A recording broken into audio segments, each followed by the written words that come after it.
En la odontología moderna, el tratamiento no termina cuando nos levantamos del sillón. Hoy vamos a meternos de lleno en una terapia complementaria que está cambiando las reglas del juego. Una que se enfoca en lo que viene justo después, en cómo conseguir una recuperación mucho más rápida y eficaz para el paciente. A ver, casi todo el mundo ha pasado por el dentista alguna vez. El trabajo del profesional, lógicamente, es dejarnos los dientes perfectos. Pero justo cuando salimos por la puerta de la clínica, empieza otro desafío que a menudo subestimamos: el propio proceso de recuperación. Claro, porque después de una intervención, el camino no siempre es un paseo. Estamos hablando de dolor, de esa sensibilidad tan molesta, de la inflamación, de la hinchazón y, por supuesto, del riesgo de que algo se infecte. O en casos más complejos como los implantes, del miedo a que no se integren bien. Estos son los verdaderos retos del postoperatorio. Pues bien, aquí es donde entra en juego un aliado que, aunque parezca increíble, siempre ha estado ahí. Vamos a pasar del problema a la solución y vamos a presentar una terapia que utiliza el elemento más básico para la vida, el oxígeno, pero de una manera totalmente revolucionaria. Se llama terapia de oxígeno hiperbárico, o TOH para abreviar. La idea es sorprendentemente sencilla, en realidad. Consiste en respirar oxígeno con una pureza altísima, de más del 95%, dentro de una cámara presurizada. Es esa combinación, más oxígeno y más presión, la que funciona como un interruptor que activa la curación acelerada del cuerpo. Y ojo que nadie se imagine aquí una máquina de ciencia ficción gigante e inaccesible. La tecnología se ha vuelto súper versátil. Hay desde cámaras portátiles, flexibles, de baja presión, que son perfectas para clínicas dentales o centros de bienestar, hasta cámaras rígidas más potentes para entornos hospitalarios que necesitan presiones más altas. O sea que se adapta a lo que se necesite.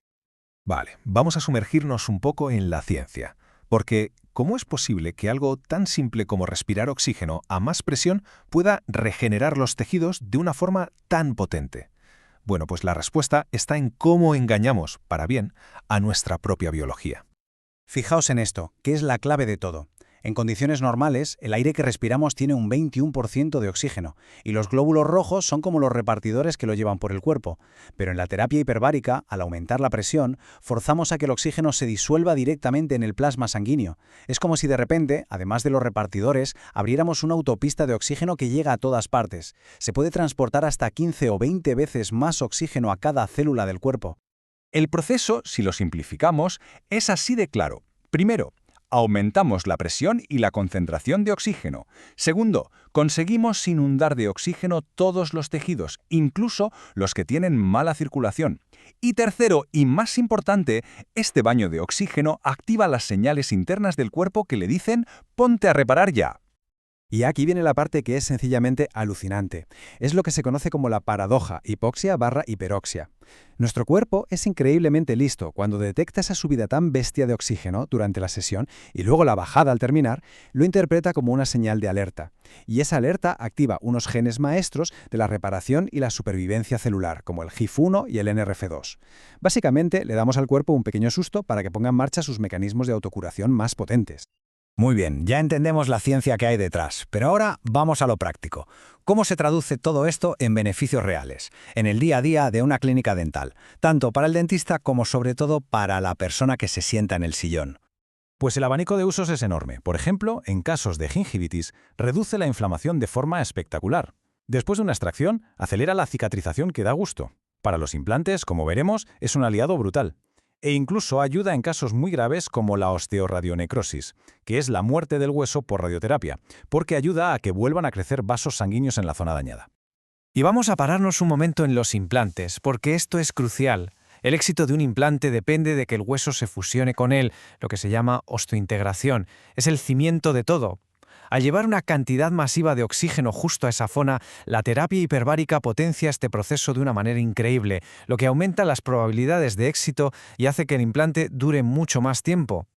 Entonces, para que quede súper claro, vamos a resumir los superpoderes que le da esta terapia al cuerpo. Primero, crea nuevos vasos sanguíneos. Segundo, refuerza el sistema inmune para que luche contra las infecciones. Tercero, tiene un efecto antiinflamatorio potentísimo. Cuarto, estimula la liberación de células madre, que son las obreras de la reparación. Y quinto, promueve la creación de hueso nuevo. Casi nada.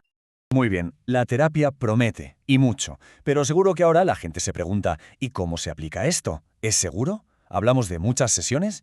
Vamos a despejar esas dudas prácticas. Lo primero es entender que hay, digamos, dos divisiones. Por un lado está la oxigenación hiperbárica a presiones más suaves, entre 1.3 y 1.5 atmósferas. Este es el enfoque ideal para clínicas dentales, centrado en la recuperación y el bienestar. Y por otro lado está la medicina hiperbárica, que ya trabaja a 2 atmósferas o más, y se usa en hospitales para patologías muy concretas. Y no estamos hablando de un tratamiento eterno, ni mucho menos. Normalmente un protocolo puede ir de 3 a 10 sesiones. Lo ideal, de hecho, es hacer unas poquitas antes de la cirugía para preparar los tejidos y el resto después para darle un empujón a la recuperación y evitar complicaciones. Y hablemos de lo más importante, la seguridad. A las presiones suaves que se usan en odontología, el riesgo de toxicidad por oxígeno es prácticamente inexistente. La molestia más habitual es en los oídos, al cambiar la presión, algo muy parecido a lo que sentimos cuando despega un avión. Eso sí, y esto es fundamental, siempre se necesita una evaluación previa por un profesional para descartar cualquier contraindicación. Todo esto nos deja con una pregunta final, una reflexión.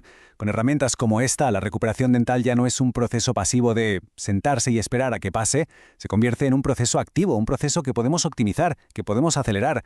Quizás estemos a las puertas de una nueva era en la que la curación, después de ir al dentista, está mucho más en nuestras manos.